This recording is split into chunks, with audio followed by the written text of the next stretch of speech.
Hey everyone, I'm so happy to welcome you to the 100th episode of the Post Show.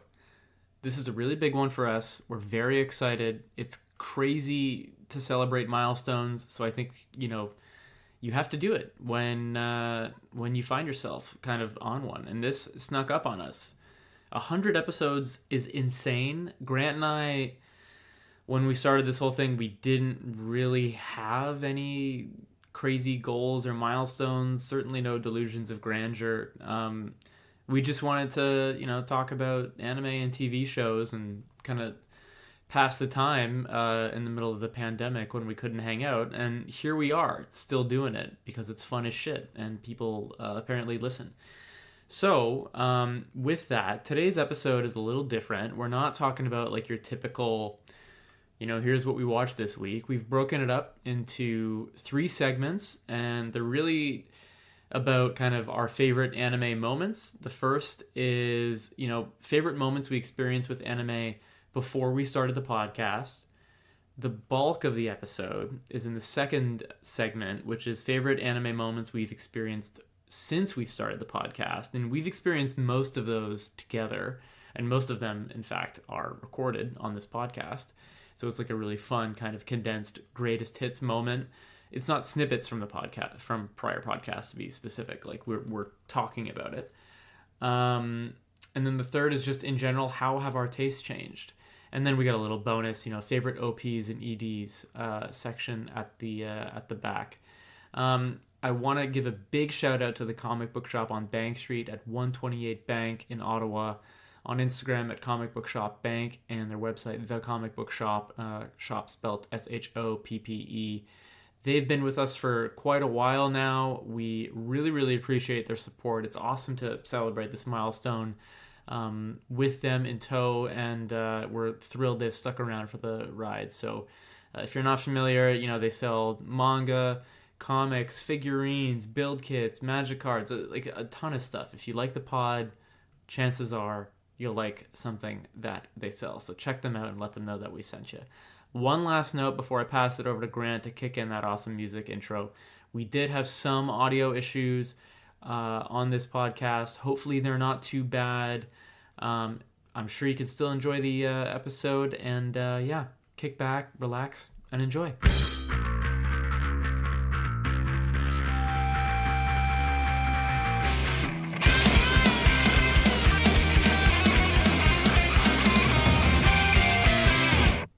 Hey there, Grant. Hello, David. My friend, we started this podcast as chicken boys. We are now poultry men. Shake and bake poultry man. We're here, dude. It's a special episode of the podcast. Yeah. Do you think we will have explained the format of today's show, like future or past Grant and Dave will have explained it in the intro, or should we explain it now? Well, yeah, let's double tap them. We're in the moment. Might as well double tap them, dude. Okay, so today do the dome. It's an extra special show. It's numero 100, so we're gonna celebrate that. So we're not gonna do like our weekly, here's what we're watching, here are our thoughts on like episode 2 of whatever. We're gonna break up today's show in 3 kind of segments, and it's all really centered around our favorite anime moments. So we're gonna go ahead. Before the podcast, what we kind of discovered in the podcast, and then kind of just where we've changed over the years, because we honestly have become very different viewers of anime and anime-centric content. So it's it's the perfect number for us to be diving into a little fun experiment. And we were talking about this before. We had a big, our usual spiel before we start recording. I had so much fun with this. Like, this was a really fun exercise to kind of get out there and kind of, work towards the next 100. So, yeah, agreed. And then we'll have a little bonus, favorite OPs and EDs, a couple each at the end. God, I'm excited. And, we're going to try and keep this reasonable. I mean, I guess you, audience, you already know how long this podcast went, so let us know. But we're also not going to try and hide away from time. We want to enjoy this because we're celebrating 100 episodes. Darn it. Gosh darn it. Sorry, I'll tone it down. Okay. No, this is the episode to not tone it down. This is shoot for the fences on this one. That's a good point. Okay. God, I don't even know where to start, Grant. Favorite anime moments we experienced before the podcast. So, the brief history for the listener is Grant and I started this podcast a couple of years back in preparation for Attack on Titan Season 4. The first time they did a Season 4. Yeah, Expect a couple shots at AOT during this pod, I'm sure. But, we both kind of watched a bit of anime, and I think we were, ironically, we were hanging out weekly to watch the final season of Game of Thrones. This is obviously before we knew what would be on it. No, I'm kidding. But we would kind of start the evening by talking about season 3 of Attack on Titan, and that's what led to the later on once that season ended. We'd be in our usual group of friends and family members, and it would just always you and I have known each other for years now. We are legitimate friends, and but it would just always be Attack on Titan. It would always just diverge into that. And the two of us alone, for 30 minutes. I'm like, shut up, okay, guys, shut up. We need to watch the alt ship decks before we watch the new episode. True say. Yeah. So we will talk about Attack on Titan plenty. I'm going to start us off not on IoT. Oh, okay. Because I think there's a lot to say on that, and we will get to it. I'm going to start us off on Vinland Saga. Because I actually saw season 1 before the pod, randomly. Very true. That was a recommendation from you to me in the first year of our podcast. Yeah, and, there's a lot to say about Vinland Saga in general, and a lot to say about season 1, but this is about favorite moments, right? So, Vinland Saga season 1 in general is amazing. There's lots of really cool fights, lots of great character moments, and here's your mild spoiler warning for a 3-year-old or 4-year-old show at this point. Vinland Saga, the finale of season 1 is called End of Prologue. Word. Which, as a sidebar, is a dope fucking episode name. But literally the last 5 minutes of that episode of season 1 of Vinland Saga is fucking awesome. It's some of the best ever. No hyperbole attached. That is some good stuff. It really is. You get payoff on 23 straight episodes of build. You get immense payoff in that last episode, but especially in that last 5 minutes. The scene between Thorfinn and Askeladd, their last scene together. There's this. I don't know if you remember, Grant. There's this montage of when Thorfinn's being dragged away and he drops the knife. Yeah. And there's this zoom in scene on the knife, and the reflections in it is there's all these memories of what happened in season 1, and what Thorfinn's been through and what's to come. And it's one of those, Sakuga's almost oversimplifies it sometimes. Sakuga, I think the term is it's just when anime goes hype and the budget comes out, and that's true. But there are also these really magical moments in anime, and we're about to talk about a lot of them. That's one, right? Where all the pieces come together, all the threads connect, and you realize what they've been working towards. And that's one of those moments. This is what they've been building to. And of course, it's funny because at that time, you don't know where Thorfinn goes from here. And, then you see season 2, and I have a feeling that might come up later too. Of course. And it's oh shit, of course this is where it goes. But you never would have known back then. I don't know. I thought it's beautiful episode, beautiful moment. It is really cool because, if there's one kind of boon to anime viewers is, a lot of the time those strings are, for the most part, there's a main thread set up in the season, and we usually get that end of season, that penultimate, kind of clash or whatever. I know you could say that for a lot of TV, but there's something about anime where it's so conflict driven, in a lot, especially shonen, obviously, and seinen. But this moment is not just it's not, it's like lightning crashing in this final moment. It's not just the regular build up. It's an earn moment. It is explosive beyond belief. It's so dynamic, choreography wise in the scene. Yeah. When, the moment, I think the line is, what is it? Whales or Canute, Askeladd. You know, when the king kind of like just kind of Telling looks him to ask how to like choose, yeah. make the choice, and just like like there's no choice. It's just instant. You know, it's like like you can't even comprehend like what just happened. It's all so quick. Especially I love it. in an anime where it's one of its main characters, you never. Maybe in 24 episodes, I don't know if anyone ever knows Askeladd's true motive or what his weakness might be, or you know what I mean? Yeah. But he like finally had a moment of honesty, and it had to culminate in him beheading a king. Like, Yeah. you know what I mean? Like Yeah. it was just the payoff was good. Yeah. The payoff was good, and it was fucking awesome, and I think it deserves to be on this list. So there you go. Yeah. No, I agree. Over to you, my friend. So I was gonna start off with Attack on Titan, but I do think I want to hold off a little bit longer. I want to talk about Full Metal Alchemist Brotherhood for a moment. Let's go. This was a show that was kind of just our very good friend Shane. He just kind of when we were living together, he was kind of my return to the medium. He'd be like, hey, he was the one like, I'm going away for the weekend. When I get back, I'm on this episode of Attack on Titan. Be ready to watch that with me. So like I had to catch up, for him. And I dove into that, and he was also one like you have to watch Full Metal Brotherhood. But so Full Metal is one of the OGs like coming back to me. Mm-hmm. And it's not so much. This might be a little bit of a cheat, but the whole Briggs arc in Full Metal is a very personal favorite of mine. I know it's kind of like not where a lot of the juice kind of happens for the most part. Like, a lot of people, the moments, the arc leading up into that before they go north, and kind of like when they go back south to the final conflict.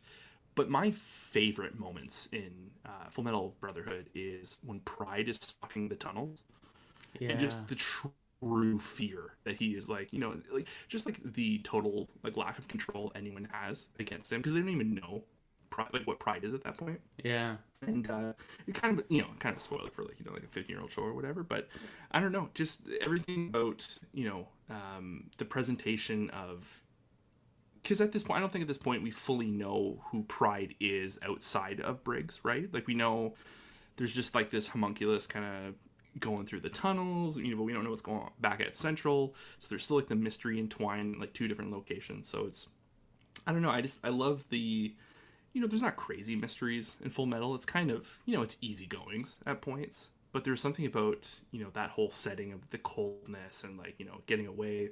They have I'm blanking on his name, is it Sloth? Up top, he's just banging away. They're pinned between Sloth and Pride down in the tunnels, and it's such a good setting of fear down there. I don't know, just Full Metal, there's so much to talk. I'm sure we're going to talk about that more. Well, but yeah, I mean, the Pride stuff is always my favorite moments. That's well put. I think, Full Metal I could go on about for a long time, and I won't. But yeah, now that you bring it up, like it may still hold my number one spot for like best of all time, and I know that's like, I don't think it's controversial, because I think it's still like number one on Mal, which means nothing. Sure. But it's like this arbitrary place where people vote. But it's like IMDb. Yeah, but I think that we've now seen enough anime to, I think, have a pretty good opinion on like what makes a good one and all that, and there's all these these tangibles and intangibles, and the thing with Full Metal Alchemist Brotherhood is I think it has everything. And I'll bridge this a bit into Attack on Titan, and then we can probably move in that direction. But the thing with Full Metal Alchemist Brotherhood is, I think, the fact that it's an ensemble cast, right? You've probably got 10 main characters that have a beginning, a middle, and an end. In terms of character arcs, you've got like a really strong lore and world building system. And like the symbolism, the foreshadowing, and the parallels in that show are out fucking standing. Like, you can rewatch that show and pick up little things. Like, I've seen it more times than I can count at this point, and I still pick up things that I didn't notice the first time around. Like, there's these little things, like the fact that the way every homunculus dies is in some way counterintuitive to how they're named. You know what I mean? Like sloth dies from overworking, gluttony is eaten alive. You know what I mean? Like there's all these amazing, ironic little things. Like, you know, the fact that Hohenheim is kind of the hero of the story after the series kind of misleading you for at least 50% of it. Yeah. About him being like kind of the typical deadbeat dad in anime. You know what I mean? Like there's all these expectations that it subverts, and the more you watch modern anime, or the more you watch, I think, classics, or what's like classified as a classic, like I think Full Metal Alchemist, it just never misses a beat. You know what I mean? No. In my opinion, it's flawless beginning to end. And I know like that's kind of usage of the word to say, but I really like, you know, every show has like little mistakes here and there, and some things aren't perfect, and there's some slower episodes than others, but like big picture, it fucking lands the plane, dude. Like it is incredible. Like, you know, and you know your point, like my most recent rewatch, I was so hooked on Kimberly the entire time. I was like, this dude is cooking the entire time. Like anytime he's on screen, like he just steals command, true fear to anyone that is around him. You know, like the control he puts on other people, and you know the way he pushes into what he wants. That Kimley's such a good example, because you think of any character in Full Metal Alchemist Brotherhood. I could play this game all day. And it's like, how does his arc culminate? What was the point? I promise you, there's a point. You know what I mean? Think about Kimley. Like, what is his final act on the show? It's like he had been eaten alive by pride. And the moment pride kind of abandons their pride, Kimley's there to, like, shove their face in it. Yeah. And it's because he's ruthless. You know what I mean? He's an agent of chaos. He's closer to, like, the Joker than he is a bad guy, right? Yeah. And, like, just the more you dig on that show, the more you'll find gold. You know what I mean? It's like a lot of these shows, they don't stand up to scrutiny, right? Full Metal Alchemist Brotherhood is the exact opposite. It gets better the more you think about it. And I think with that, we can probably talk about Attack on Titan, right? Yeah. That's, I think, something both shows have in common. And, you know, the difference, you know, at this point, at the time of this recording, is we don't quite know if Attack on Titan is going to land the plane yet. Very true. Yeah. Which is like, you know, I think we feel good about it, and up to this point, it has been pretty stellar. Like my quick take on this and why it's in like my favorite moments list is it's similar to Full Metal Alchemist in that the more you rewatch Attack on Titan, and I did a lot of that as we were getting ready to start the podcast, like the inception of the podcast. It also, I think it probably has more foreshadowing and more parallels than Full Metal Alchemist Brotherhood does. The amount of shit that Isayama planted early in the anime, I can't speak for the manga, is pretty fucking nuts. You know what I mean? Their use of repeated keywords, the parallels they draw, the literally showing you the answers in front of your face without the users ever connecting the dots.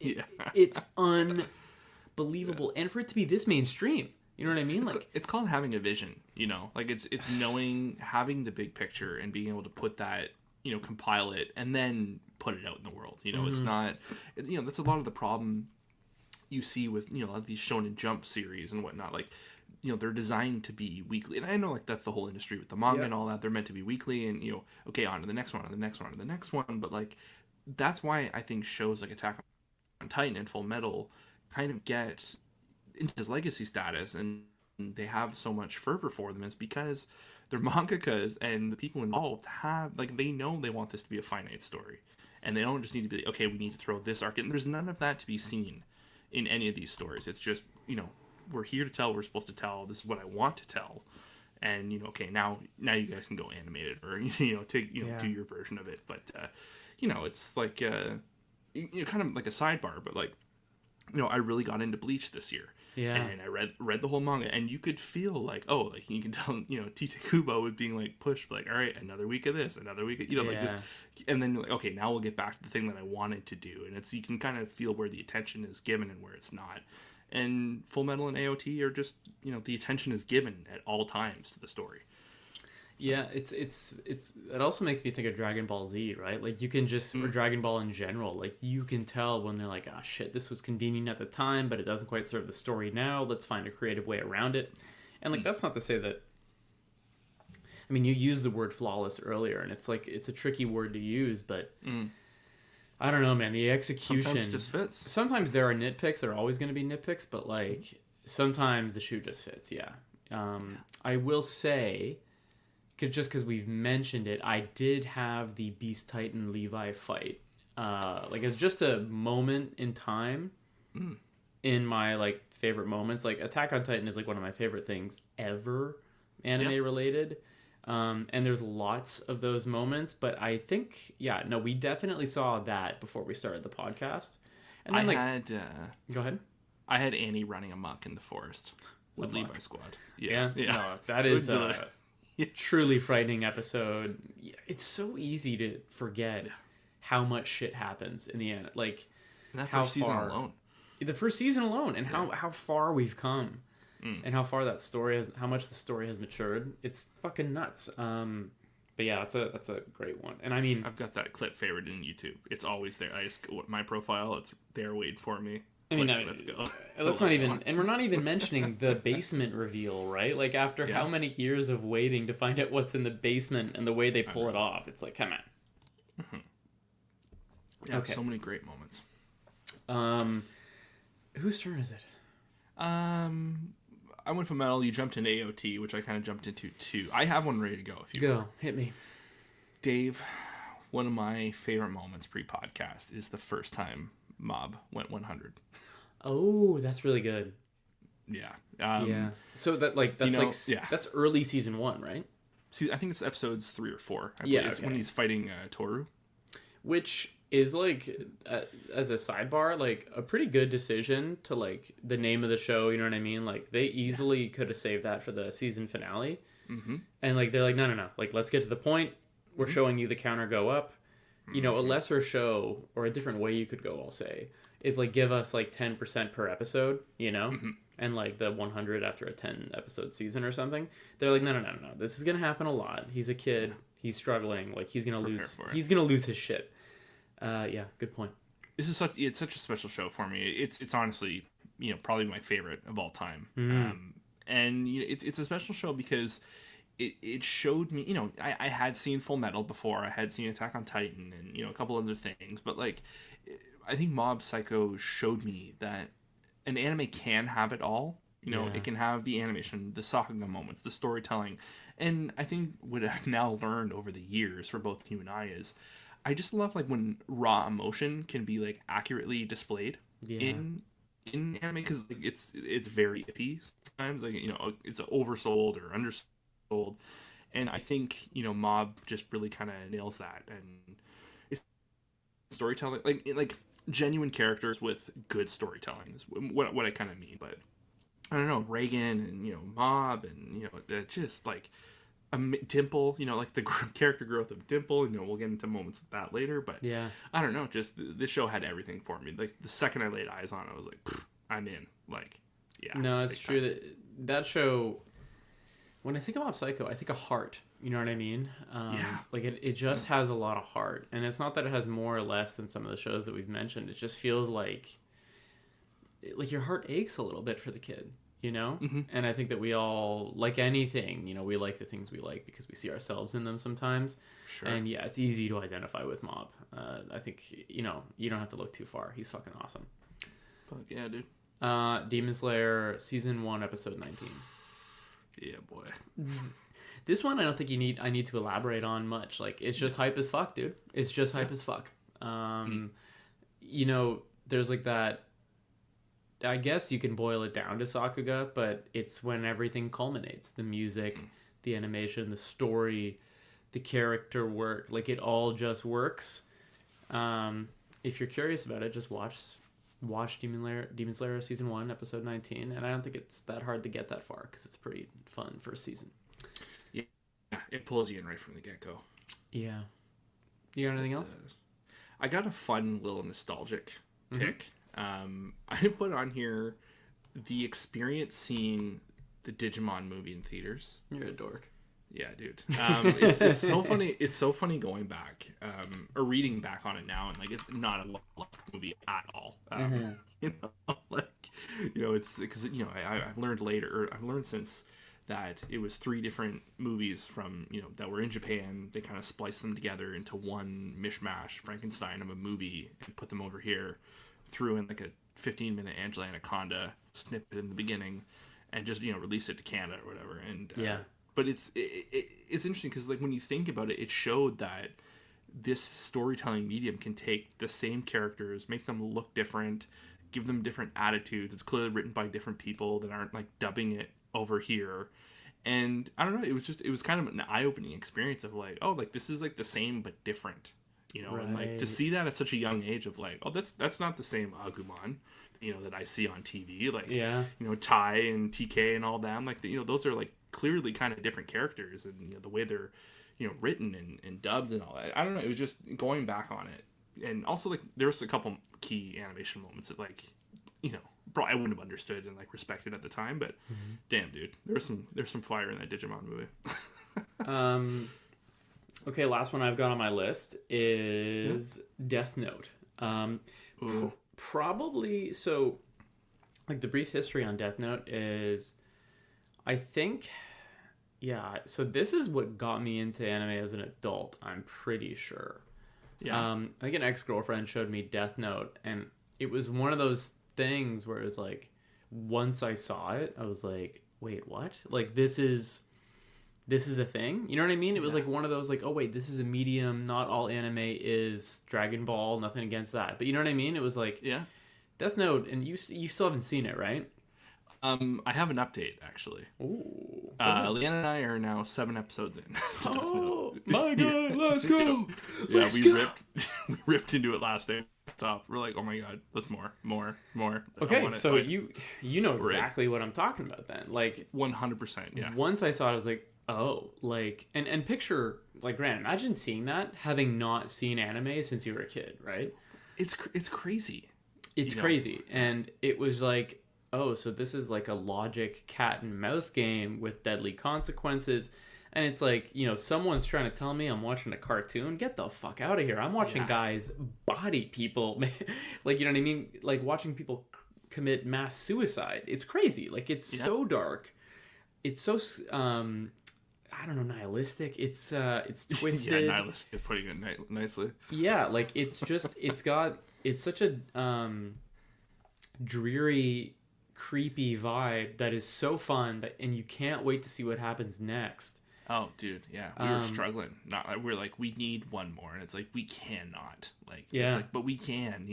That's awesome. I'm glad that you two did that. Yeah. So it is funny because we were talking. We had finished. We had gone to bed. And we were kind of talking of like, it is a real shame that we didn't see. Like, we would have had to have seen it like 10 years ago for it to like leave a real impact. Like it's legacy status show. It's just one of those ones, but it does have such a, and again, we're only 7 episodes in of like 37, I think.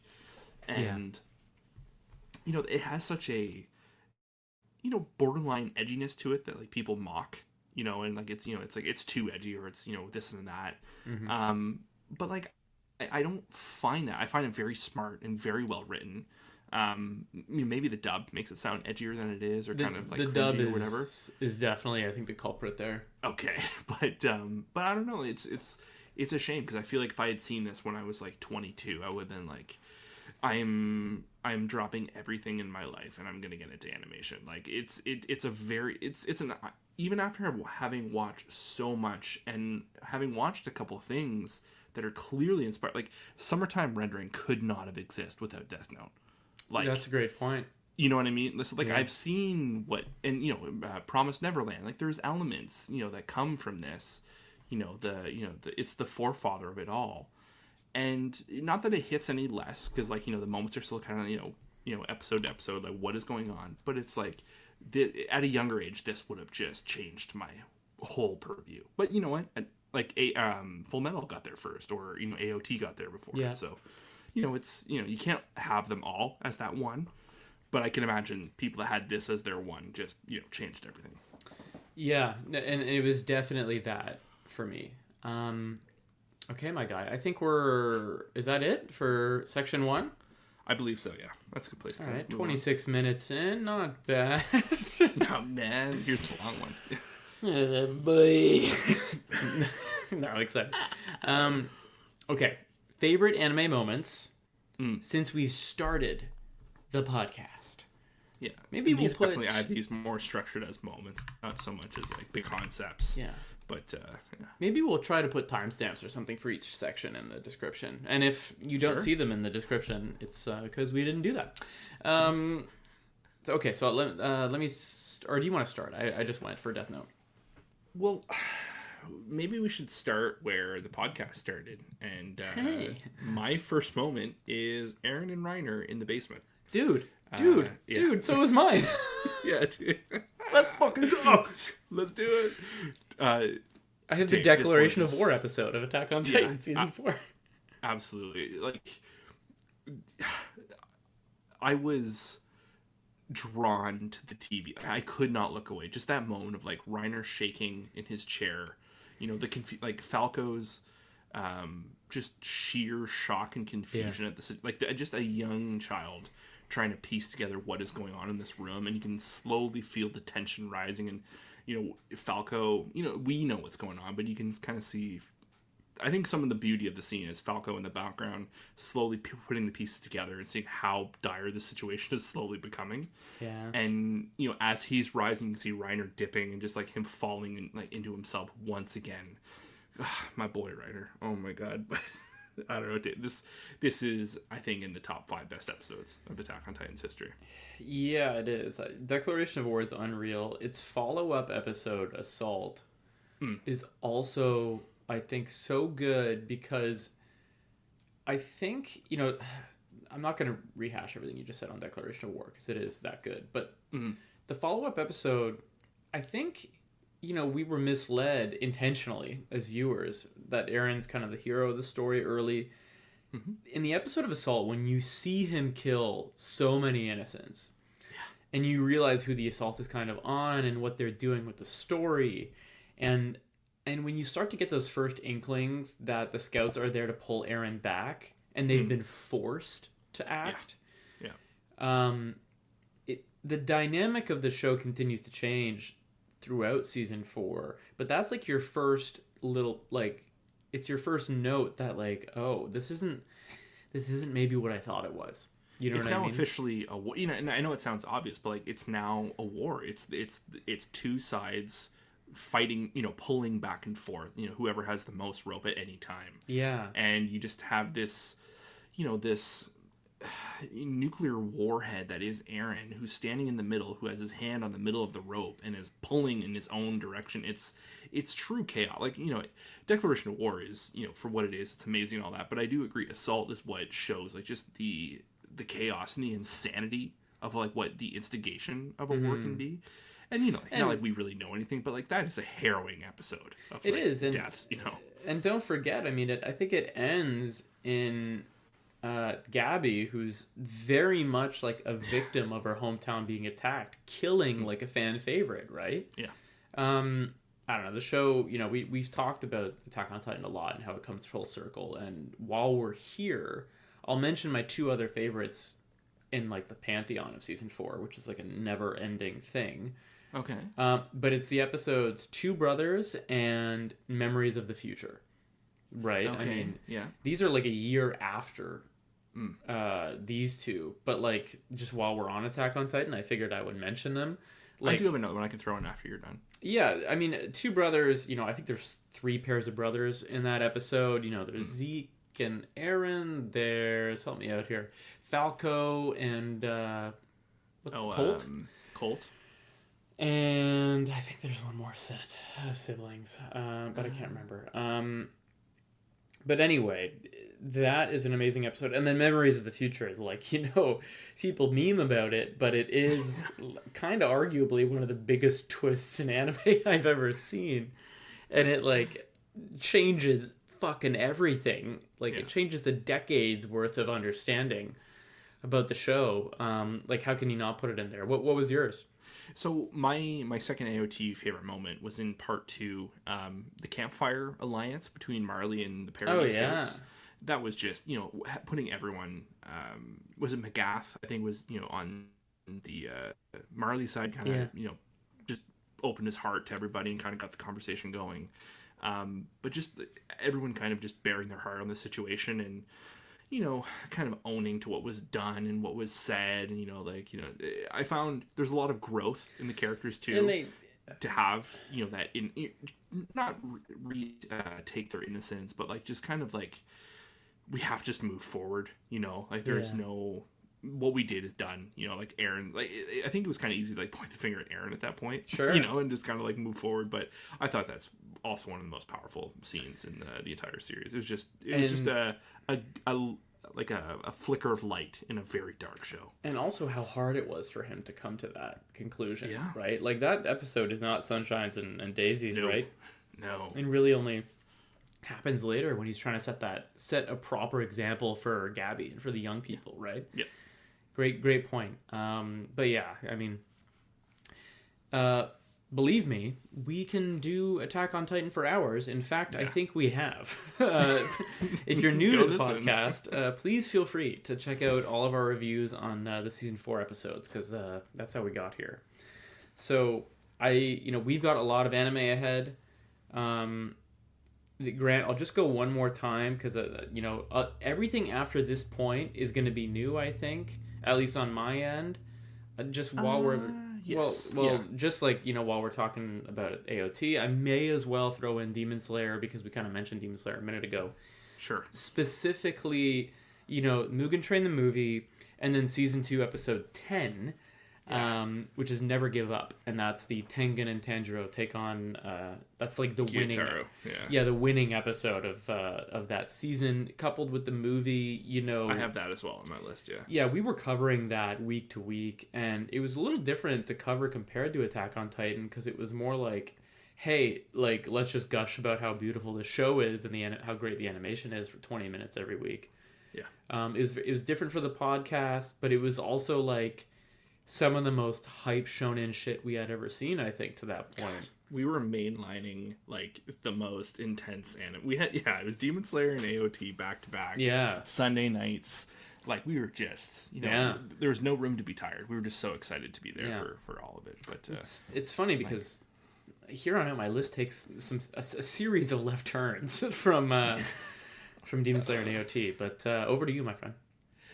So there was a little show that you and I discovered together, and it kind of changed. It kind of changed a lot for us. It ended up burning us in the end. To Your Eternity. I don't have the episode name in front of me. I do apologize, but it's kind of the ending of the Gugu story arc. Oh sure, like halfway through season 1, or a little, maybe 3/4. Yeah, it's probably like the second arc after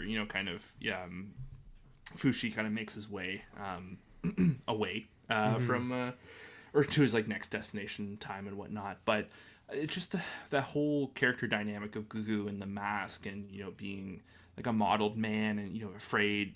It was like kind of like a Beauty and the Beast story essentially. Like it wasn't super groundbreaking, but very genuinely written characters. And spoilers for a show, but like Gugu sacrifices himself to save, Fushi and his, like, more or less his fiance to be kind of thing.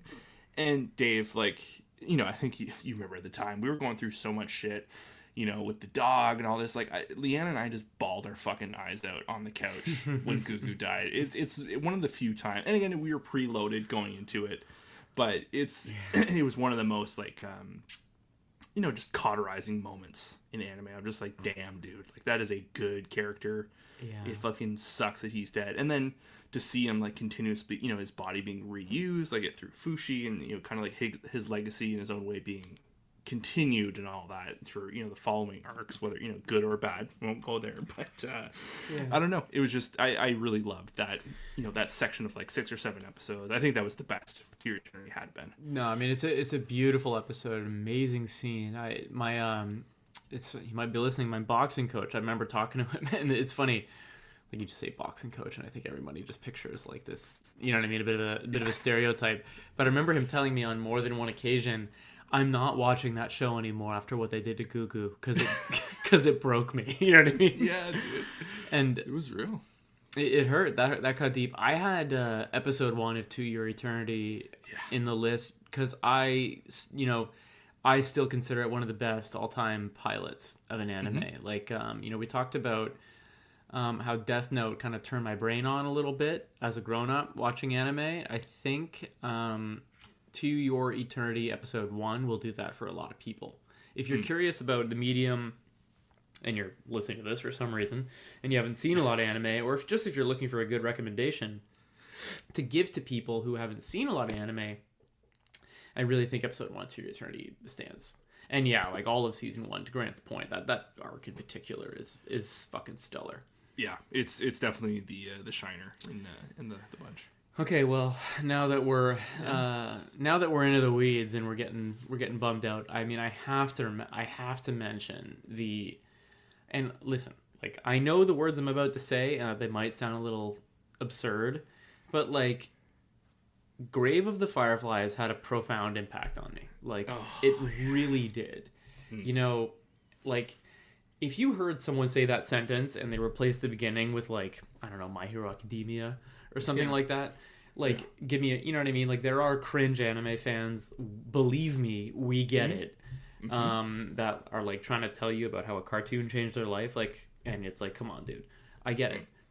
Grave of the Fireflies is, it's a movie about a war-torn World War II Japan, written by somebody who was routinely in the bombings, you know what I mean, in real life, who then wrote a movie about his experience. Like, it's about as real as you get.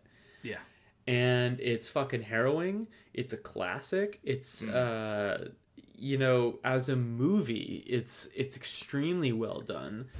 But more importantly, like, it just uses the art form, I think, to convey a message, and the kind of message that you're just not used to, right? If you're an anime fan, this is not the kind of stuff you're used to watching. If you're a movie fan, I bet you haven't seen a movie like this. You know what I mean? It's got kind of everything. I could ramble. Take a shower after you watch it. Yeah, dude. It was heavy. Light a candle. Yeah, it was, I don't know, like, amazing, and maybe to kind of piggyback off that a little bit, we did those 4 movie nights. Fuck yeah. And, Grave of the Fireflies, I think Your Name was the other one that stuck out the most to me out of the bunch. I know we really like, Paprika as well, but Your Name was just the same thing of kind of like, what is this? This is not anything we've really watched at this point. It's, what is this, like, 2 teenagers falling in love across 2 different places, and, we'll kind of get into, like, how that changed, maybe kind of my habits a little bit, viewing habits and kind of tastes. But, those 4, we need to do that again at some point. I think some of my favorite shows you and I have done together were those movie nights. They were an absolute blast. There wasn't a bad one among them. They were all great. No. But great point. Over to you. My best friendo. Yuji and Todo versus Hanami. Dude, I have so much on Jujutsu Kaisen. Like, should we just get into it while we're here? I tried to, not go too much into each. I tried to do, like, 1 moment per season. Yeah. But there was enough. There's so much in that first season and the second season, which I do have a moment from that. So maybe for later. Or should we just lump all the Jujutsu stuff now? Because I've got like 3 or 4, but like they're quickish. Sure. Yeah. We can lump them together if you want. I wouldn't mind talking about. I have the fight from the most recent episode on my list, which I think we could just do like a regular segment of the podcast now and talk about it. But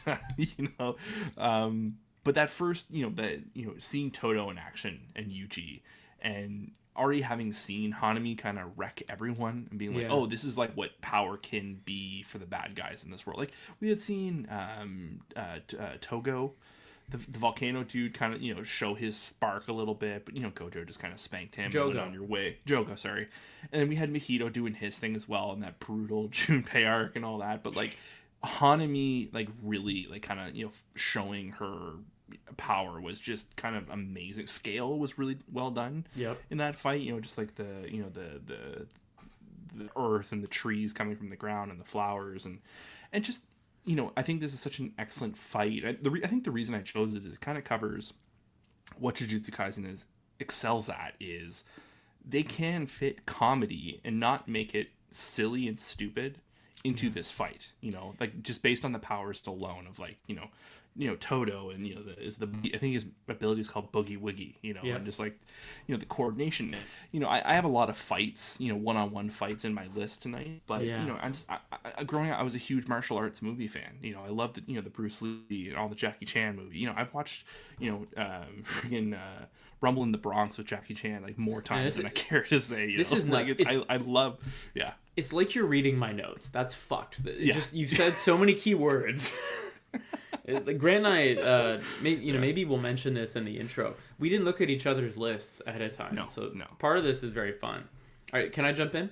Yes, absolutely. I'll just say really quick, like, God, it's so funny that you said that shit. This like marriage between action and comedy. There's a great video by that guy. What is it? Every Frame a Painting? Yes. Or Lessons from a Screenplay. It's one of the two.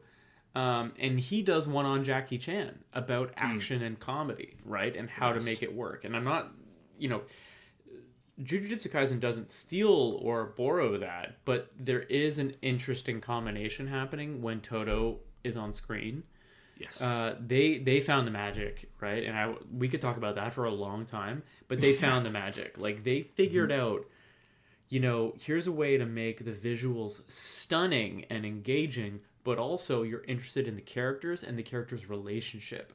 And like, I don't know, Jujutsu Kaisen I think is going to be like regaled. I think sometimes a lot of people reduce it to like, oh, it's just the current big shonen. And I just think it's having a moment right now, and it's a lot more than that. It's a very special show. I had Toto and Itadori versus Hanami on my list. Mm-hmm. The next thing I had on my list for Jujutsu was you and I seeing the movie in theaters together. Zero. Oh, that was fun. Yeah. Like, we've talked about this on the regular post show. Like, what an interesting way they've done this order. Yeah. But we got to see the the prequel in theaters, and like that was fucking cool. And then like the last thing I have is the most recent. All the Gojo stuff. Like we could do an entire Jujutsu Kaisen pod. The Gojo stuff is amazing. What they're doing with that character is amazing. But last week, Jujutsu Kaisen Season 2, Episode 13, which I think is called Red Scale. Props to me for memory. Is fantastic. It's but it's an episode of one fight. It was a fucking orgasm, dude. That was the dopest dope I ever smoked. Like that was incredible, dude. Oh my god, I love that. And this show had a lot of pressure, right? Like it had a lot of pressure about animation quality, deliverables, scheduling, this, that. Work-life balance. Mad respect to all the people being put through the ringer to bring us this. Yeah. But yeah, like it had a lot going against it, and I cannot believe how much they delivered. That Choso character, I mean, I think everybody gets like, oh dude, like this guy's for real. Yeah. The use of lighting, the choreography, the special effect, like everything, dude. The water, like the rain, like the simulation of rain. The voice acting, the music. The voice acting, also too, like they straight up paid homage to one of my favorite movies of all time, a fight scene from one of my favorite movies of all time. The Raid 2, the kitchen scene. Yeah, the second I saw Yuji and Chozo's feet kind of like inching toward each other, and they're like readjusting their hands and like cracking their knuckles and their elbows, I was like, I just about leapt off the couch. I was like, oh my god, the kid has ate. I'm like vibrating on the couch. It was so awesome. Curious if you caught this. You know what I liked? Okay, I won't say more than that, but you know what a killer fucking move they did was in that episode, dude? Which one? Or which one? So at the end, they fake you out. One of the best episodes of season 1 of Jujutsu Kaisen is the musical cue when Itadori and Nobara do the double. They do a Black Flash combo, and there's a ba ba ba ba ba, and they're cutting between their faces. They do the same fucking thing, but they don't give you the payoff because Yuji's attack doesn't work, and they don't give you like the cool payoff musically.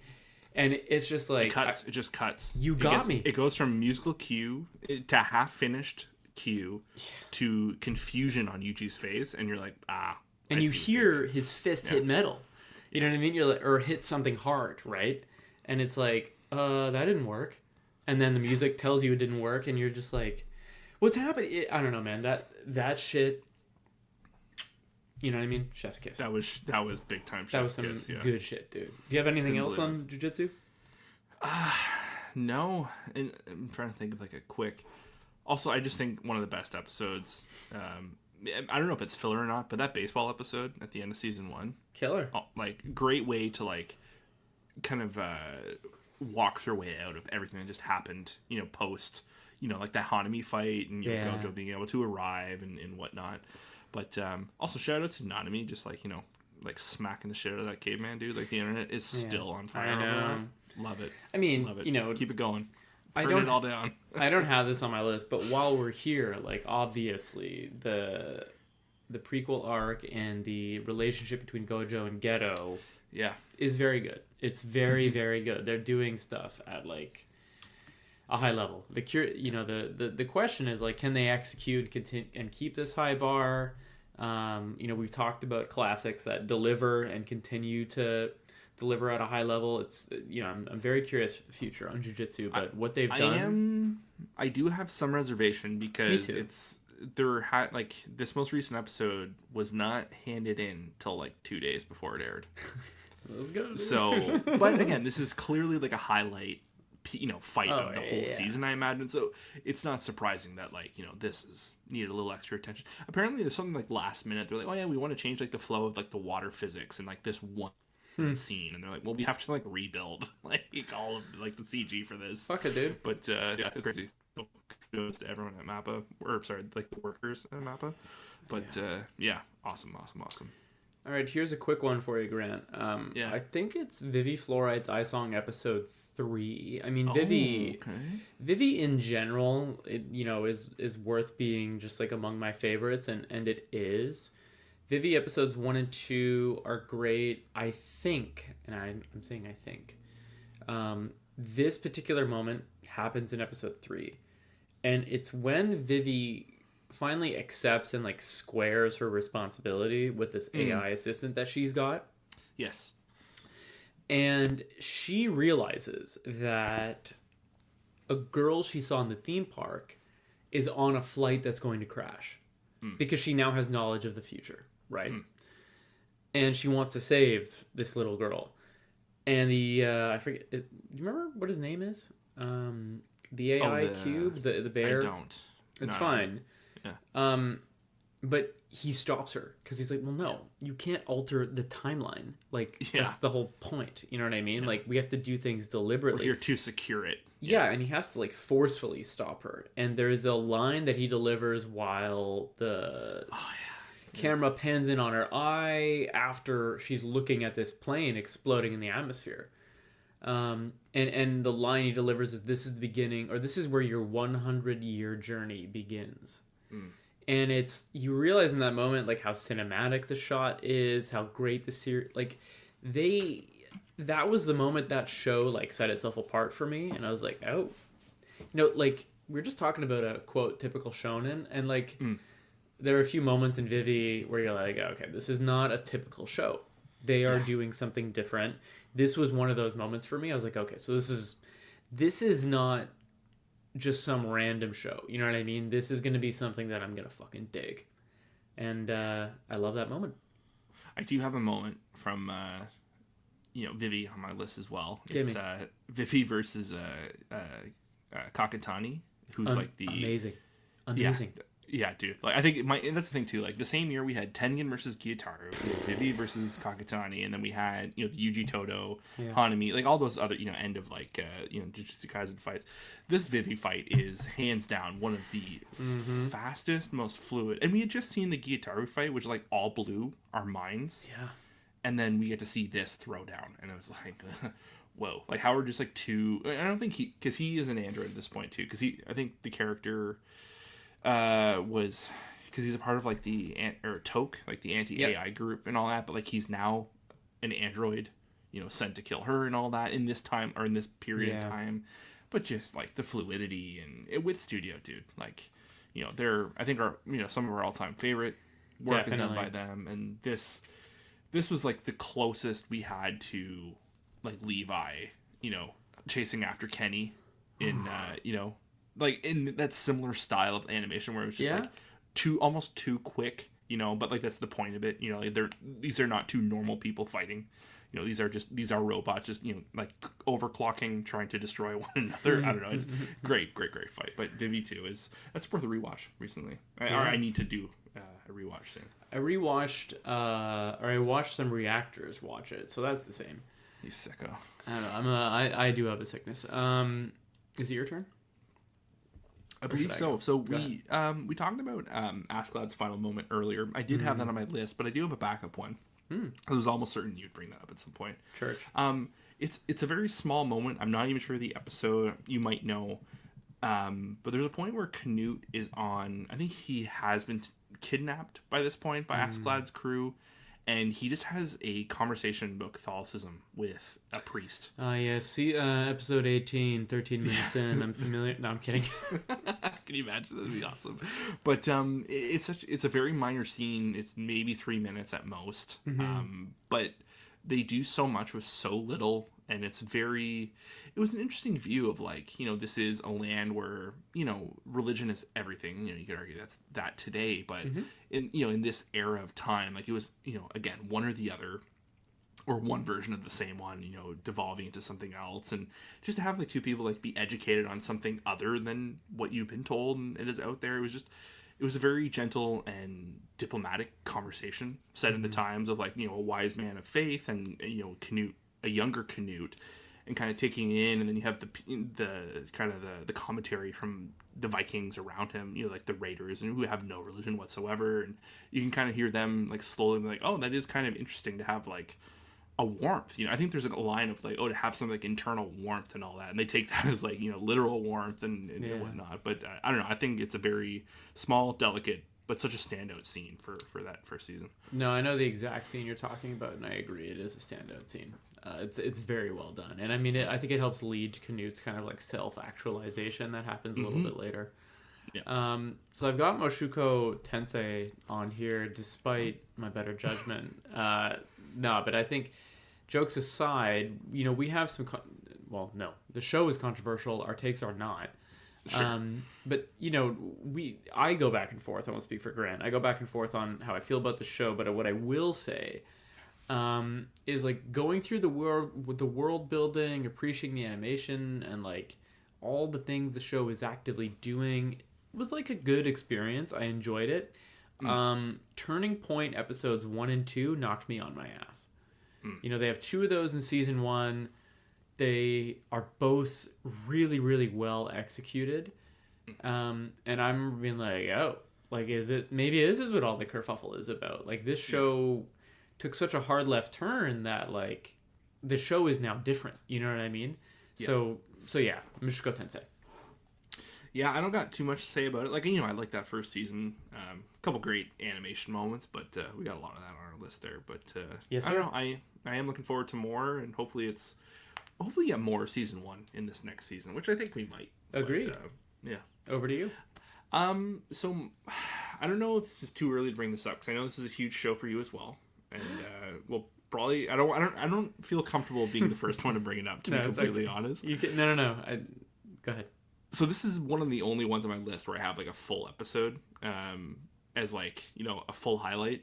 It's episode 8 of Sunny Boy. It's called Laughing Dog. Yeah. There's so many, you and I fell in love with the show at the exact same time, and we were just drooling over it week to week, and, we were talking off pod and on pod. Like, everything Sunny Boy was like kind of our thing for those 12 weeks. And, there's, you could pick any moment, any episode, that I almost wanted to talk about. I think it was in episode 3 where there's the curtains and the guy's lost. They can't find him, and he's kind of just like secluding himself in like almost like a music studio with the wood floor or gymnasium flooring with the black curtains. But no, this is the one where Yamabiko, who's the dog, explains how he became a dog, and it's like his 100-year journey or 500-year journey. Yeah. And he's with Mizuho, who's I think my favorite of the the main 3. 5,000 year for the record. 5,000 years, sorry. And I don't know, it's just so good.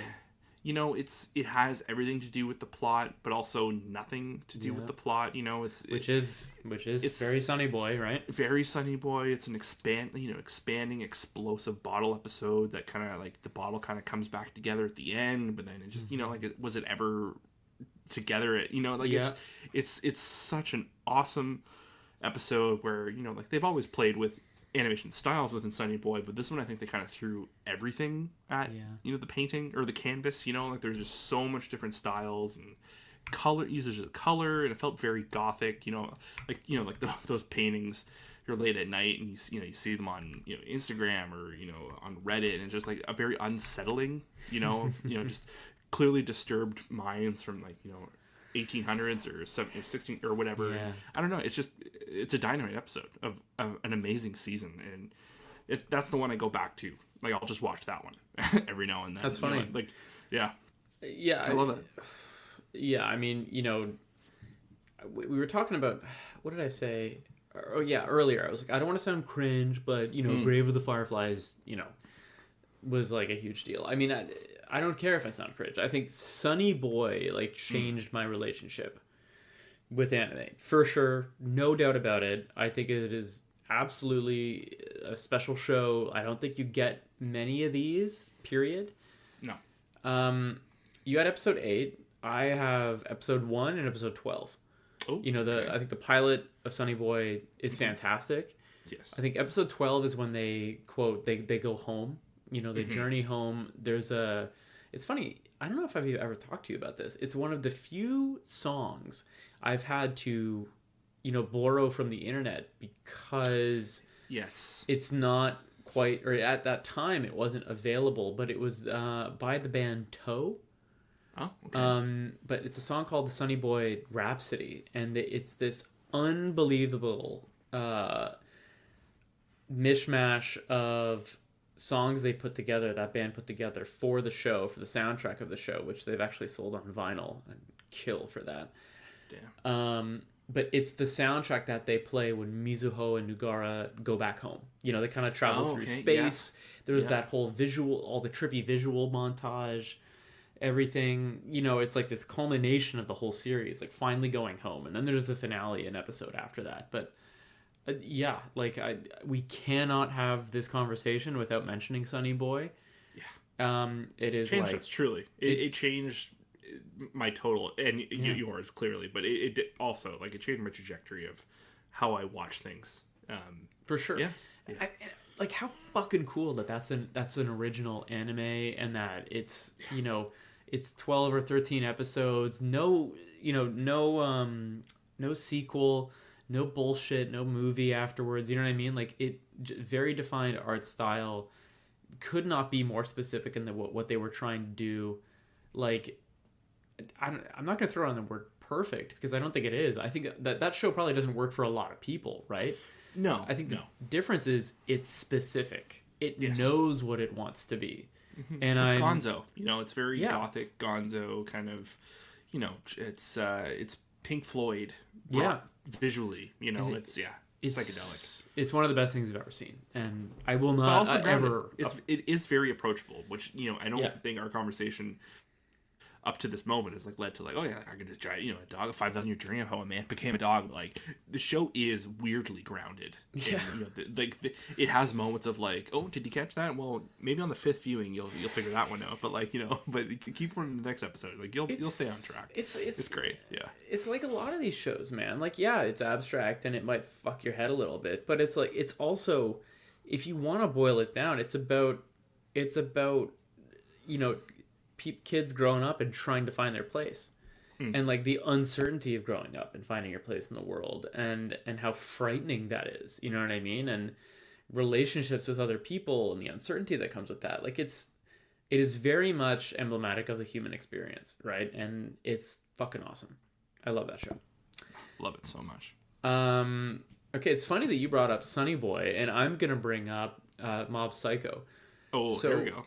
Yeah. So Mob Psycho, as a whole, there's lots of moments that I really love, but I don't want to steal the best one, but to me, it's the best one. And I was waiting for it. I'm sure. Well, I don't know how you feel. it's the season 3 towards the finale, and I've posted this frame on our Instagram before, and it's Reagan finally confronting Mob and just saying it was a lie from the start. Yeah. And it's the way they drew him in that moment. He like finally has an honest moment with the audience, with Mob, with himself, like after years, and they've been through so much, and that's payoff. That is the textbook definition of payoff. It took years to get there for both in their timeline and in ours. You know what I mean? Like, it's everything you were waiting for. It's what Mob needed to hear, even though he already knew it. You know what I mean? But it's sometimes you just want to hear your friend say it. Exactly. Yeah. Right. And that comes, I don't want to go down the rabbit hole of like all the childhood trauma that shit evokes, but it's like, of course he knew. You know what I mean? And of course Reagan knew he had to say it. Yeah. But it's like he just finally said the words. And you knew that those words had to be said from the pilot. You know what I mean? And you never got impatient because the show is so good at pacing and so good at the journey that like you were just having fun along the ride. But you knew it had to culminate, and it did, and they fucking nailed it. It does such a good job at not underselling a moment and being like, I'll get you down the road, but like they do a very good job of like, that's life, like when he's ready, it'll be said, and that there's, even though it's not explicitly kind of worded like that, you have those moments. You can see like in the faces, the way they're drawn. You can see like when you're ready, come back kind of thing, and you can see Mob is patient, and Mob is also learning, but he knows Reagan is also trying to be better too. And Reagan has done so much for him, and it's not, that's the thing too. Like people get abused. Oh, Reagan's abusive. I'm like, well, yeah, he's a like a 2-bit criminal at the end of the day. Looking out for himself. Looking out for himself, but he has a heart of gold when it comes to Mob, and and his immediate grouping and all that. It's just, I don't know, man. I love this show, but fuck yeah, dude. Yeah, I also love the. It's so funny. There's it didn't air this year, but there was a moment in season 2 when they kind of had like their little fight, their little tiff. And Mob's like, I'm not coming to work. Like, I'm doing teenager stuff. And Reagan's alone. And, then he goes on, like, the game show or whatever. And then you, like, kind of end up linking back up later. That was a great little arc. But, yeah, I guess my favorite, there's, I think all of season 3 was just kind of, in a way, not like the ending, it seemed a little backtracking. We had talked about that, at the time. We don't There's need an to asterisk really get into all there, that. But the rest works for me. Yeah. Like that, God Dimple versus the Psycho Helmet fight is, probably one of the best things I've ever looked upon Top tier. On TV. It was incredible. And, just, Dimple, whether it was in the moment at the end of that episode when you and I went to bed that night, we're like, Dimple finally made a sacrifice, like a true sacrifice for someone he cares about. And he overcame what he was. And it was it was action, and it was bombastic, and it was explosive, and it was, colorful. But at the end of the day, it was a beautiful moment for a person, 2 friends, and it was just like, fuck yes, dude. Like, I love this show. But, yeah, it was something else. All right, your turn. I want to give a shout out. So this is kind of like a more bigger concept choice, but my next is My Senpai is Annoying.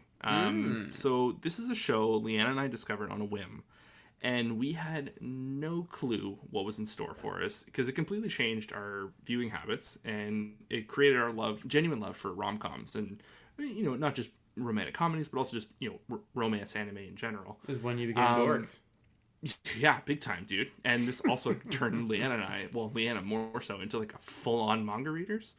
Because Leanna's like, well, I was like, I don't know if this is going to get a season 2. Like, it might not. And if we do, it might be 10 years from now. She's like, well, I'm going to go buy all of the manga. Like, just read it.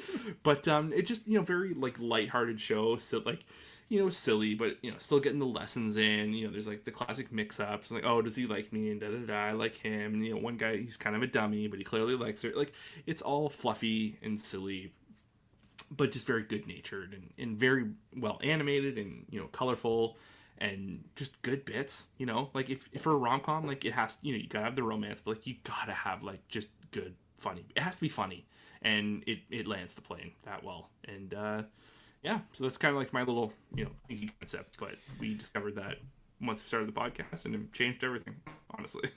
Fair point, my friend. I've got a weird category here, and it's because I don't necessarily want to I want to put a few of these things together, because I will say a few of them haven't rocked my world, but it has been really, really fun going back because of the podcast and watching some of these all-time anime classics.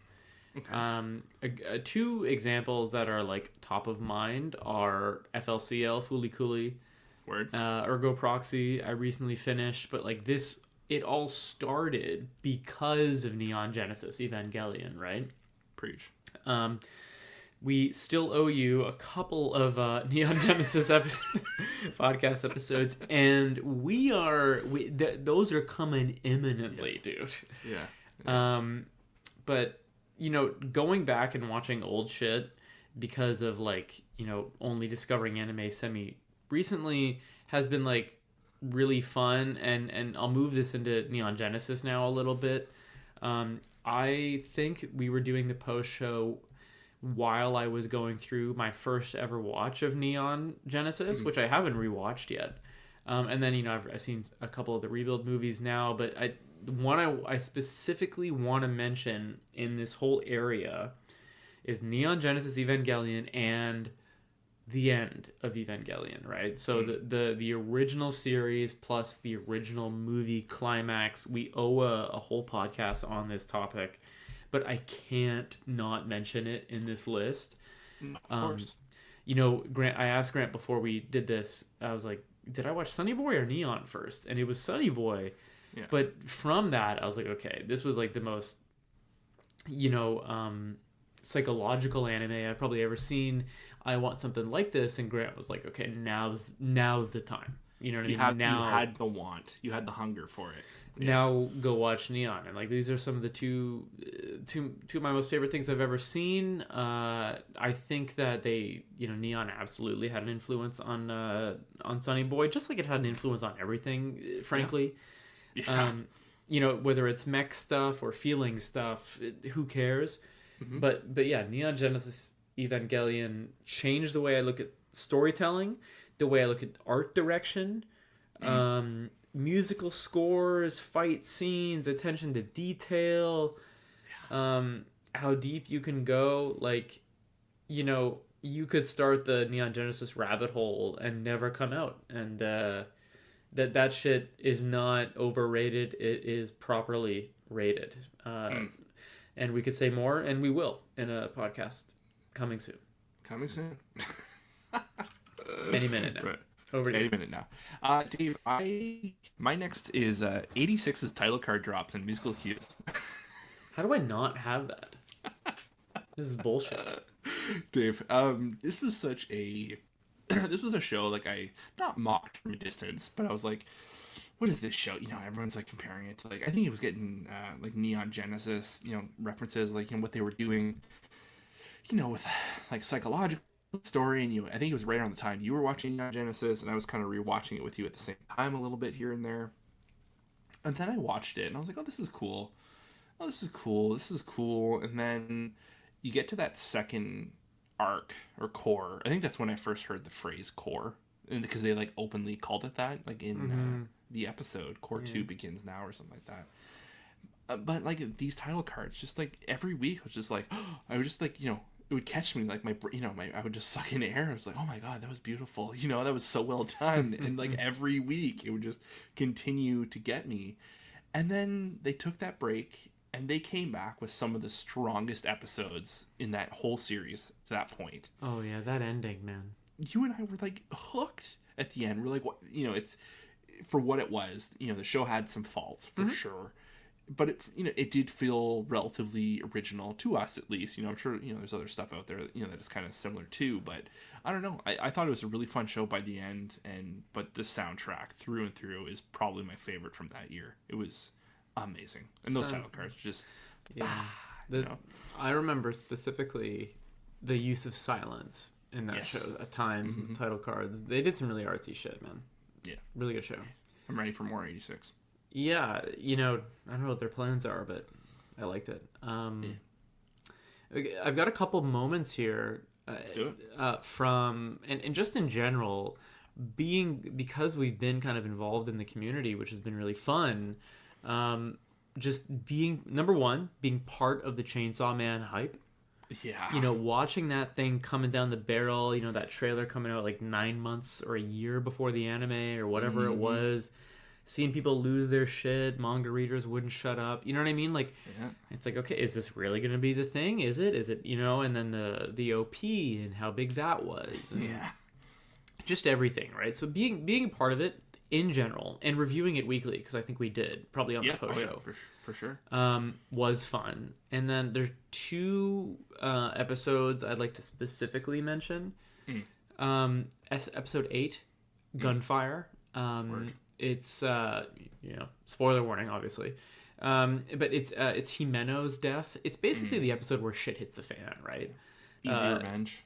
Yeah, the Katana Devil guy shows up. He, you know, Aki has to fight him and then kind of loses. We see just everything hits the fan. What's the girl? Is it Maki or no? Makima? Makima is like dies, but not really. You know what I mean? Like that happens On the train, yeah. Yeah, that's a big shock value. That whole episode was like, what? Yeah. You know, that was a huge what moment. And then I really think we get a lot of payoff 4 episodes later in episode 12. It has one of my best or one of my favorite soundtracks that I still listen to this day called Sweet Dreams. And it's when Aki fights the ghost devil. Yes. Because that girl who killed Himeno uses it against him, but he knows its weakness. Because she told him. No, smells fear, yeah. And there's this whole narration thing, you know, the narration on top of the music, on top of the action, with the use of silence and the right song at the right time with the right action. It's like what we've talked about, like these moments when it all culminates. Chainsaw Man has a few of those. That episode 12 and 8 and 12, they really hit for me. And I remember specifically being like, this is fucking sick. This is what people are talking about. Let's go. And I'm very much on board for whatever they do for the next one. So, I gotta come clean. Uh-oh. I've read the whole manga. You're a son of a bitch, you know that, dude? I'm up to date. I couldn't help myself. It was just one of those things. I was like, man, I want to know more. Because I have a nervousness that it's going to be a couple years away. Just with all the, you know, the hullabaloo you're hearing about Mappa. I think it's further down the pipe than some people think. And I just, like, I had a hunger for it. And, yeah. And? Oh, dude, it's no lie, like it's everyone kind of blowing smoke about it. It's dead on. Like it's amazing. I'm rereading it already. Fuck. Yeah, but so funny enough, so kind of like this maybe sounds like cheating, but so on this list, my moment for season 1 is the slice of life moments between Denji, Aki, and Nobel Prize winner Power. Oh, that's fun though. You know, so like they were good, like, you know, they're really good in the anime, but after having read the manga, and I think they did some really fun things in the anime, kind of, you know, because there's moments where Aki's smoking, you know, doing his morning routine, like that was anime original, you know, like that's not in the manga. Yeah, I remember you saying that. But, you know, they really kind of push the three of them, their kind of weird fucked up family, like that trio is, you know, that's not like, you know, Megami and Nobara and Yuji. It's not like Naruto, Sasuke, and you know, well, I'm blanking on names. So anyways, you know what I mean? It was like that trilogy, you know, that trio in Shonen, and there's just something so unique about these three, and I really loved what they did with them in the anime. Just they bring it out a little, like looking after the fact, after having read the manga, they did that much extra to make them so believable and like a family. You know? Yeah, little things, and just I don't know, it's touched me big time. I'm excited for season 2. Oof, God. If and whenever. Give me it sooner rather than later. Yeah, dude, it's unreal. Oh my god, dude. Not a fucking word, Grant. Dave, I know you. Like, come on. Yeah. I got people in the gym who watch that shit. They're like, "Oh, just you wait." I'm like, "Just you shut up, dude. Don't even look at me." Yeah, just don't. Don't even. Not a word. All right. Over to you. I'm running out here for the record. No, I got a few. I got a couple more. Right. I think my next one is the ending to Core 1 for Gundam The Witch from Mercury. Dork, yeah. So season 1, I know you were out pretty early on it. Yeah, no, it's good. But like I really enjoyed it. But like even as I was watching, we've talked about this tons of times over drinks and whatnot. There was always something missing, and the finale to the first core, it was like like spoiler, like someone is killed, and it kind of like it triggers this moment of like, oh yeah, that's what was missing. All the traditional stuff from Gundam, like the child soldiers, the war crimes, and all this came flooding back of like, oh, now the real Gundam experience is about to come next. And it was kind of like an aha moment of like, oh, it's so obvious. Like, why did I not like put two and two together? Like, why did I think this Gundam show was just going to be like a slice of life high school experience in space with mechs? Like, of course it wasn't going to be that. But it's just so funny, like as that moment, as someone was killed, and you can see like the characters kind of reflecting upon this moment, and it's just like like an enemy soldier, but like the main characters are behind the death, and it just kind of puts everything in perspective. Like next arc is going to be, what traditional Gundam experiences are, and lo and behold, Core 2 was just as good, and it was the full Gundam experience. But I thought it was just such a fun way to kickstart and prep everyone for the the following season or core, whatever you want to call it. But I really liked that show. It was really good. Good way to end it. Indeed, sir. Splat. Yeah. Okay, well, I've got a twofer here because the first one barely counts, but I have it in here. It's not an anime moment. This is more of a podcast moment. But I feel like we have to, I want to mention it, is me getting the Avatar 2 prediction just so remarkably wrong. Do you remember for months I was like, no, dude, that movie's going to bomb. Like, I'm pretty sure it's going to bomb. I just assumed it was you being you, but you're pretty steadfast about it. I mean, it's a bit of both. Like, I was certainly playing it up, but I also, in my heart, like, I didn't think it would be as big as the first. I really didn't. Like, that I got wrong, and I'll just take that out. I'm still not seeing it. Okay, the next one is big, and I wonder if this is on your list.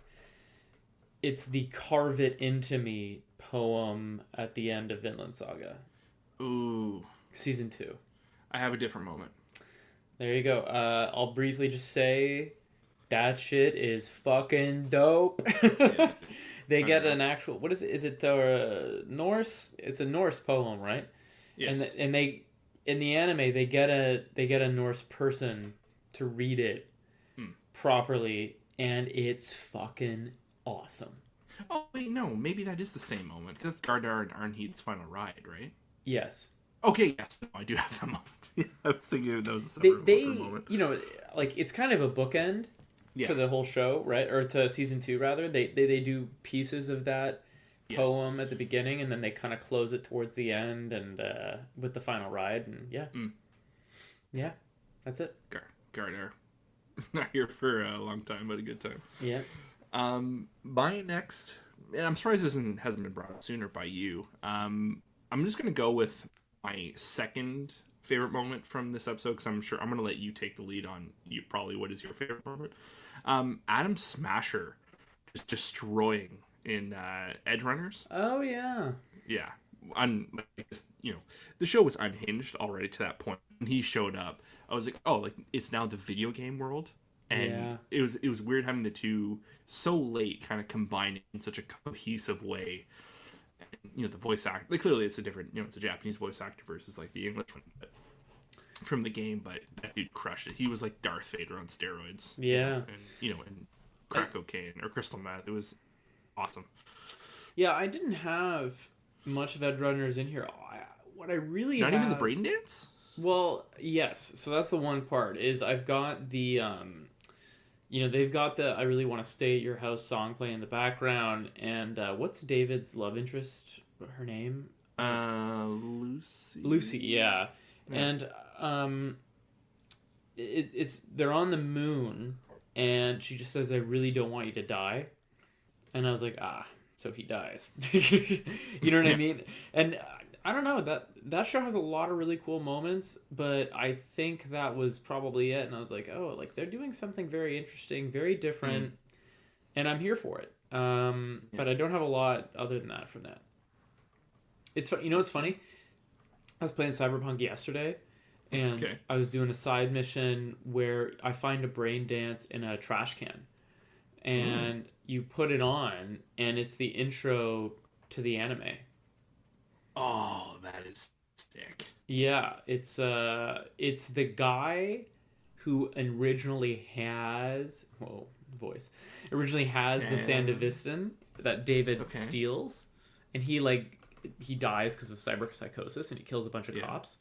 But you see that whole scene, and then at the end, it's like, this is at the end it says something like, this is a warning about cyberpsychosis. David Martinez didn't listen. Will you? Oh, that's pretty cool. Yeah, it's pretty cool. Yeah, cross promotion. Gotta dig it. Yes, sir. Whose turn is it? All right. I think it'd be you next. Yeah, you know what, dude? This is my last one. Is being part of gigantic community events like the Attack on Titan special, the Demon Slayer movie. Yep. These special events, Dragon Ball Super Broly, that just kind of take over the world and mainstream pop culture. Having an avenue on the podcast to talk about these things and like be part of that larger community has been a huge pleasure. No specific one. It's just like all of them have been fun as fuck. Doing Ottawa Comic Con. God. Podcast and plus wives. That was a lot of fun. Yeah, God, that's a great one. Random people, like giving out our business card, or the way people react when they hear you talk about anime all day. You know what I mean? Like it's all been fun, dude. It's all been fun. I treasure all of it. Very good experience. I got a couple more. I can just kind of fire through them. Sure. So next would be Bocce's from Bocce the Rock. Her do or die moment on stage in episode 8.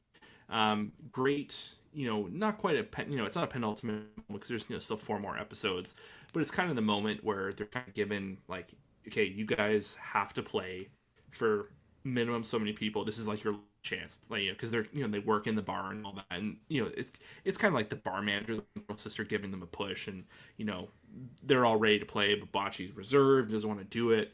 And there's a nice moment from the previous episodes where she meets this random drunk guitar player on the streets, and she has like an impromptu jam with them, and she ends up getting like 2 fans. There's 2 girls in the crowd, and they end up going to this show in episode 8. And Bocce sees them, and she gets that inspiration that she can do it, and she just like winds up to like this gnarly solo that's like in the same key of this, like what their first song is going to be.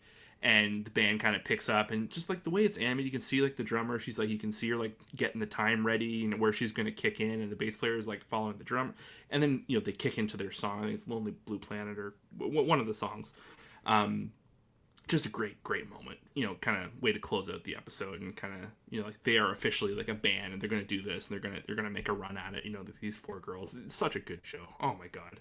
But probably one of my favorite moments in the past couple of years, for sure. I do definitely intend to go back and watch that. You should. We were a couple episodes in. We loved it. We just got to pick it back up. Next, more and more surprised. The lessons they were trying to give. Like there is, really good moments of cyberbullying and kind of like the slippery slope, like gotcha games and like the new world gambling. It's not all just like poker games and stuff like that. It's it's like, currency can be used anywhere and, constantly spent on just about anything at constant, speeds. God, I gotta watch that one too.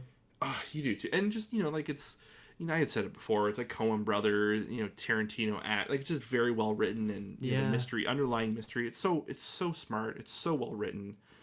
Great characters, and, just great ending. I want to give a shout out to Trigun Stampede. It had its moments, but I think the biggest thing that stood out for me is their willingness and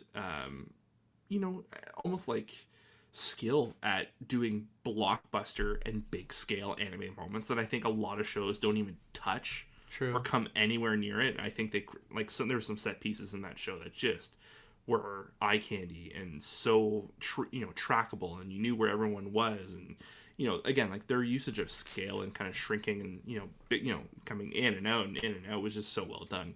Also true. Good point. Yeah, and then last is the entire experience of Oshinoko this year, which is probably my number one show this year. The idol anime murder mystery anime. I recommend everyone check this show out. It's probably in my all-time favorites already, and this is another one where the sequel season's coming out early 2024. I'm gonna wait till that's out, but I'm going to be getting into the manga as well and catching up on that. It's so good, dude. So good. Well put. All right. Yeah. God, does that do it for this section? Yeah, it does. Yeah, let's move on to the next. Well, it's we're only 87 minutes in or something. I think the next couple are not going to be this long. No.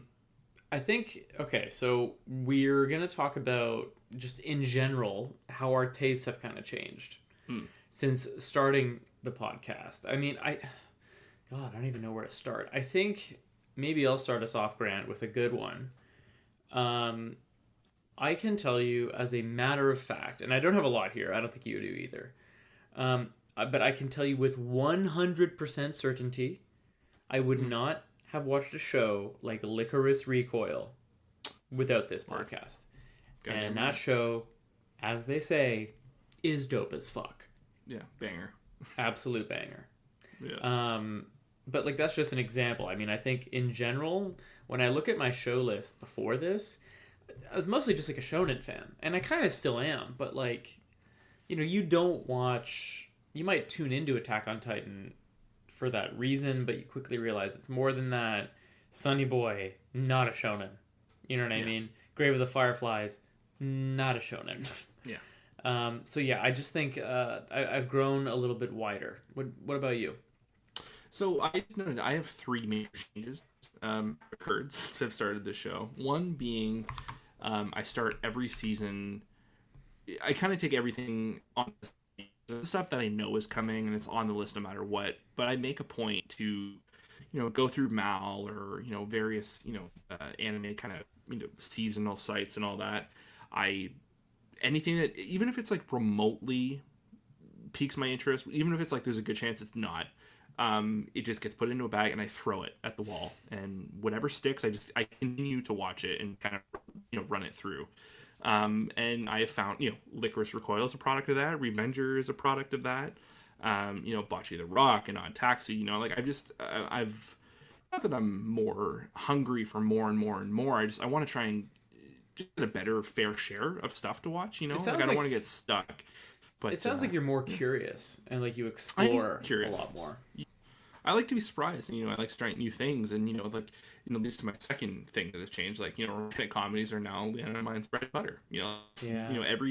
Every season we make a point, we go through all the trailers, we find one for the season, and there isn't always one, but if there is one, like, this is our one for the season, let's check it out. And, if we stick with it, we don't. And then another is I read manga now. That's what I am. What am I? That's true, eh?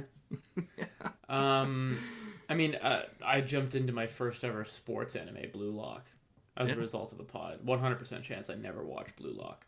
Oh my god, I forgot to put Haikyuu in here. Oh my god, that's crazy. I knew we would both have some, so like, yeah. There's just so much. Yeah. I do think one skill I bet we've both picked up on is I think we both know when something insane happens. Like sometimes people react strangely to big moments in anime. Sure. They're like, oh, that, like they don't see it for what it is, and I think that how would I put this? We have our finger on the pulse of the community a little bit more effectively than we would have in the past, and I think that it doesn't mean we agree with the community at all times, but I think we have a better understanding of what people like and why they like it and when they're going to like it. You know what I mean? Yes. And that doesn't mean, I don't know if it means much of anything, frankly. But I think it demonstrates we have like a better understanding maybe of the art form than when we started. I don't know. I've also learned very I think I learned pretty quickly on just, I think it was more to the exercise of us reviewing episodes and like analyzing, taking apart Attack on Titan, and not like to the point of like, nitpicking and all that, but like just like really, what spoke to us. And I love what we did on those, and I would like to do that again at some point in time, whenever that right show comes along. But I have learned, I think a valuable lesson I've learned is, there are just shows, and there's nothing wrong with it, but there are just shows that like you can kind of binge. They are background shows, but there are ones where you do want to take your time. Like I don't want to, even if I'm behind a couple episodes on a show, I'd like to just watch one, sit with it, think about it, because like there is, and this is very a weeby thing to say, but there is a lot of very insightful good wordage, like in anime. Like it's worth to take time and to reflect on what is said sometimes. And like I don't know, like Oshinoko is the perfect example. Like every week I was just kind of like, whoa, a lot happened there, but later, we're trying to say, about the entertainment industry and, the things they get caught up in, and, why they're, just, I don't know, it's just fun. I don't like anime anymore, unless it's a show that kind of deserves to be binged, like it's clearly popcorn, and again, there's nothing wrong with that, but it's, it's a show that kind of not rip through, but you're not thinking too much on it, so. Yeah, good point. Okay, I think from here, should we do our little bonus section of favorite, 2 or 3 favorite OPs and EDs, some soundtracks? Yeah, I got. Yeah. Do you have a lot? Did you pare it down to a soft 30? Okay. No, I did 3, and these are just kind of the ones that stick out to me. I have 4. Okay, why don't you start then? First one is Vinland Saga Season 1. Why? Yeah. Mukanjio by Survives of the Prophet. No, that's dope. That's a good pick. Dude, I remember what you recommended Vinland Saga was, and no mention of the OP. Nothing was mentioned of it. That's true. And we started up that night, and I was like, in my arm on the couch. I was like, let's try to go. Get rid of the pit. It's like, this is dope. I was so jacked up. And the next time, the following week on the pod, I was like, you could have sold me with that, just that alone. Like, it's funny because my first pick is Vinland Saga Season 2, the ED Without Love, because I remember that being controversial. Yeah. And you're like, I just don't think it fits. And I was like, well, you know what, dude? I like being heartbroken, and this does it. So yeah. I think it's a good song, and there's one vocal pattern she uses that just drives me bananas. Whatever. You drive me bananas. And I thought maybe it's just like a weird edit, like the TV version for the show. But I had like the map playlist of all the shows that I've watched, and all the OPs and EDs are on there, and I listen to the full version all the time because I like the song, and every time that part comes on, it's just like, if only, like if only that wasn't there. Whatever, bro. Your turn. Next one. This is just, I think, iconic for like the whole anime fan base. I bet I have it too. Go ahead. Jujutsu Kaisen Season 1. Oh fuck it. ED Lost in Paradise. So good. So good. Yeah. Sugoi. Family, like that comes on in the whole family's bumping to that one. Like, awesome. Yeah. We love it. Such a good tune. Well, it's funny you say that because when I'm driving around, children, I'm bumping The Rumbling by Sim for Attack on Titan, dude. I often am driving children to school and daycare. I just do that for the community, and I've got that thing cranked at 100%. And I've got the imagery on. I've got like the actual OP. So, nice. I've got it on the back of the car seat. They love it. Your turn. My next one is the Season 1 OP for Oshinoko Idol Yoasobi. Banger, dude. This song, like it blew out of Japan, hit world #1 charts, like total world domination. Huge song, good. And I'm now a Yoasobi fan. I listen to her stuff all the time. She's a fantastic artist. She does the Free Ren OP. Oh, that's quite good too. Yeah. Okay, last one on my list. I think it's technically an ED. Sunny Boy. Gingnang Boys Boy Meets Girl. Let's fucking go! I love that too. The way it kicks in is iconic. Everything about that show, like the way it cuts to that like the fade in of the song, almost like it's too far away, and then it just kind of slams in. So good. Slaps. Last one is Pink Blood, the OP for Eternity by Hikaru Utada. Yo. Yeah, So iconic. good. So good, dude. Great way to end it, my friend. Yeah. Is that it? I think another moment since we started the podcast is shout out to the comic book shop for sponsoring our podcast. Hey, man. Good point, Grant. Yeah. Shout out to the comic book shop at 128 Bank Street, a comic book shop bank on Instagram, and thecomicbookshop.com. It's a good point. Our first sponsor, our only sponsor, we love them. We appreciate their continued support. It's really cool to have them return as a sponsor for the second half of this year. I think like when Grant and I started this, we had some pretty modest goals, and above them was, and at the top of them was like, let's not lose money doing the podcast. Believe me, we're not out here to make it rich. We've got day jobs. You know what I mean? This is like a passion project for both of us, but like the fact that we've got an actual company with a name and a face that we recognize supporting us, and a company that we can wholeheartedly support, local small business, it's awesome. They couldn't be a better fit. So great point, Grant. Shout out to the comic book shop.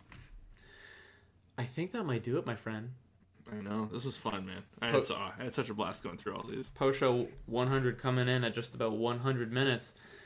Thank you guys so much for listening. We're back to business next week. Don't worry. We're going to break down all the shows that have aired in the meantime. Jujutsu Kaisen, Frieren, all that stuff. Thank you for listening. I hope you had fun. Send this to a friend if they're curious about the podcast, or if you think they might enjoy it. This is probably maybe a little long as an intro episode, but we're happy to do it, and we had to celebrate somehow, and I'm glad we did. Grant, is that about it? That is all. All right, my friend, say the thing. Cheers.